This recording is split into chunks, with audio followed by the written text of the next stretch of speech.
probably not the best place to take a nap. We got cats around here, buddy. You gonna get up? You gonna fly away? This doesn't bother you at all. Nope, not at all. You're friendly. Let's put you in the tree. Get in the tree, guy. Back down on the deck and give him some food.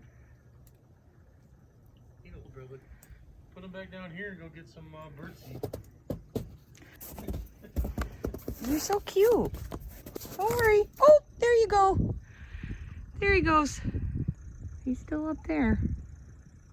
But at least he's not on the deck where the cats can get him.